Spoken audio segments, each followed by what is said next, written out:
todo mundo envolvido nessa tarefa, porque é algo que passa por absolutamente todas as demandas.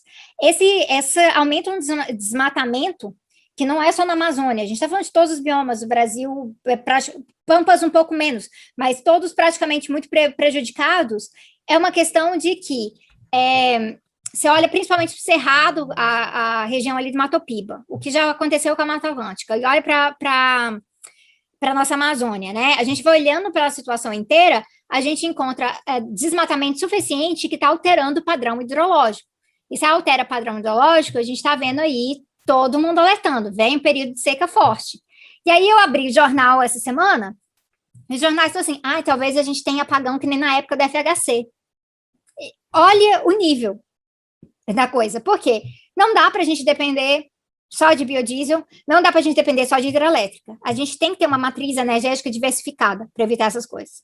E a gente precisa barrar esse nível de desmatamento, porque já existem estudos, inclusive, que estão suspeitando que a Amazônia não seja mais um espaço de estoque de carbono, que hoje em dia ela já esteja emitindo mais do que ela armazena por conta do nível de desmatamento.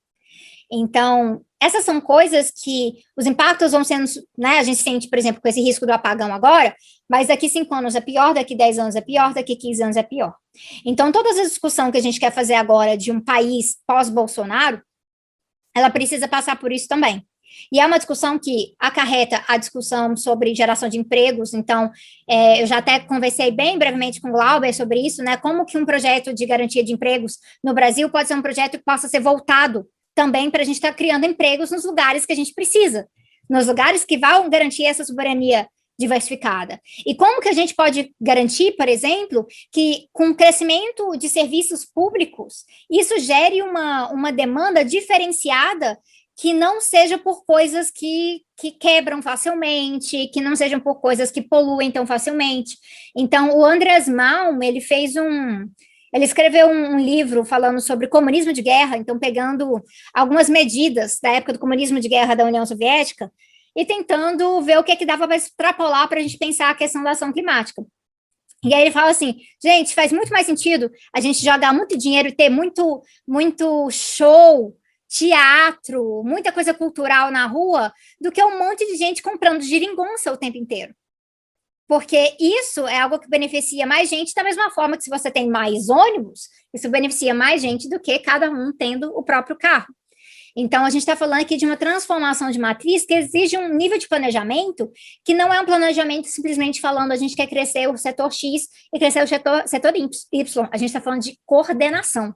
E essa coordenação ela tem que ser muito apurada, porque ela vai passar por Brasil, por a nossa conexão com a América Latina, como tanto a gente partilha ecossistemas com a América Latina toda, mas também como eles são os nossos parceiros prioritários comerciais também, e aí, a partir disso aí, garantir que esses planos que estão acontecendo nos países ricos não sejam planos que aprofundem uma nova fase do imperialismo ecológico. Então, a discussão de imperialismo ecológico, ela vem na verdade, algumas pessoas falam 1450, mas desde 900, na verdade, porque a gente fala de expansão biológica e depois entra na área específica do imperialismo capitalista. E por muito tempo foi sobre isso.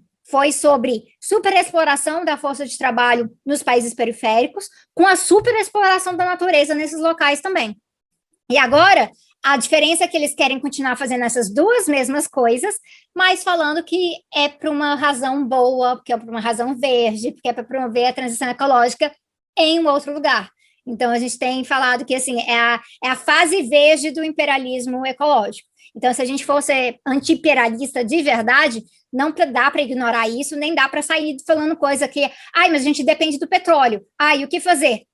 Tem muita gente trabalhando com isso, vamos ouvir essas pessoas, tem muita pesquisa, para que a gente possa sair dessa dependência do petróleo, porque saindo da dependência do petróleo, a gente garante que a nossa discussão de soberania não seja só 1 década, 2 décadas, que a gente esteja realmente pensando adiante qual que é a sustentabilidade e a autonomia que a gente consegue manter o máximo de tempo possível, trazendo, inclusive, a nossa garantia básica de que, num processo revolucionário, a gente esteja menos vulnerável em relação, por exemplo, a um bloqueio capitalista, porque a gente vai ter mais produção interna, a gente vai estar mais preparado tecnologicamente também, que é algo que hoje está sendo discutido na Venezuela.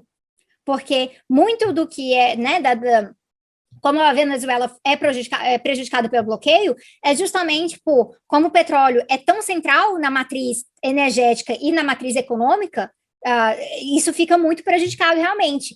Mas aí discussões de como que a gente diversifica, isso auxilia na autonomia, isso nos traz maior resiliência, melhora a nossa defesa contra essas armas antirrevolucionárias que podem surgir vindo dos imperialistas no processo revolucionário da Revolução Brasileira e Latino-Americana.